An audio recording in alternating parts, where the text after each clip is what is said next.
Saya melihat beberapa film ya, dan kebanyakan itu menceritakan gini. Ya, saya menyarikan, saya bukan kritikus film ya. Biasanya film-film kayak gitu, drakor ya, ceritanya gini. Ada bos ya, nyamar. Oh, saya pengen tahu keadaan perusahaan seperti apa, nyamar jadi tukang dagang ya di depan perusahaannya. Ada anak bos ya, nyamar jadi pegawai magang gitu ya.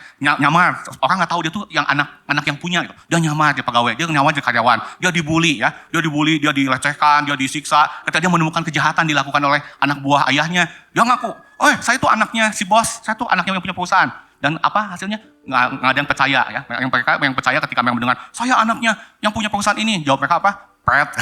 Bohong kamu. Oh dipukulin. Ya tiap kali ngotot saya tuh anaknya ini. Bahkan si bos yang kadang-kadang jadi tukang sapu gitu ya. Kadang-kadang jadi tukang makanan ngaku, saya yang punya perusahaan ini. Malah dipukulin gitu. Tetapi saudara, kita melihat ya, kalau yang suka nonton gitu ya. Ketika dia menghadapi masalah kritis, sangat kritis sekali. Ketika dia mau dipukulin, mau dibunuh, mau tiba-tiba, hentikan katanya. Kenapa? Ada orang datang ya. Lepaskan anak itu. Bos, dia mengaku anak bos. Nah, pokoknya lepas anak itu. Emang siapa itu bos? Gitu ceritanya gitu.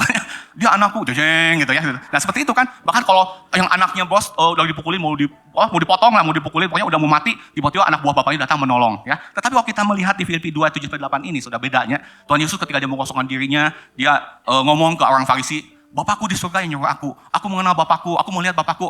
Orang Farisi, orang ya Saduki, ahli-ahli Taurat, saya itu ngomong apa saudara? Sama, pret.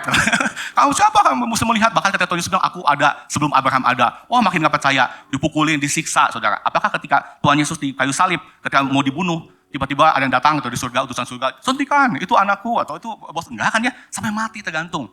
Dia mengosongkan diri, dia taat sampai mati. Saudara, kalau saya melihat, merenungkannya, benar-benar dia itu Allah, pencipta langit dan bumi. Dahsyat banget, gede banget gitu ya, apa yang dilakukannya. Tetapi dia merendahkan diri.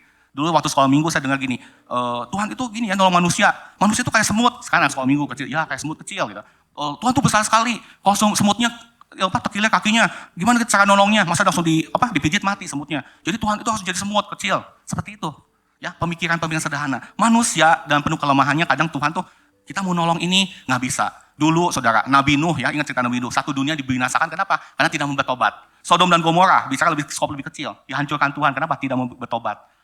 Niniwe, satu kota, 3 hari perjalanan, gede banget. Ketika Tuhan katakan bertobat atau dihancurkan, bertobat mereka. Maka Tuhan bilang, tidak semua manusia itu kekeh. Gitu. Pasti ada orang yang mau bertobat. Makanya Tuhan tuh menjadi manusia. Saudara, Natal bicara Allah yang menjadi manusia, inkarnasi. Dia merendahkan diri, ya saudara. Nah, sekali lagi saya katakan, beda dengan Tuhan Yesus. Dia sampai mati kayu salib, dia tidak pernah mau minta pertolongan di surga. Kenapa? Karena apa yang kehendak Bapa harus terjadi ya, melalui kelahirannya. Dia taat dari lahir juga di kandang domba. Nggak mau, saya mau ke dunia tapi reserve ya hotel bintang 5 atau rumah sakit yang bagus. Enggak saudara, dia di kandang domba. Dia merendahkan dirinya.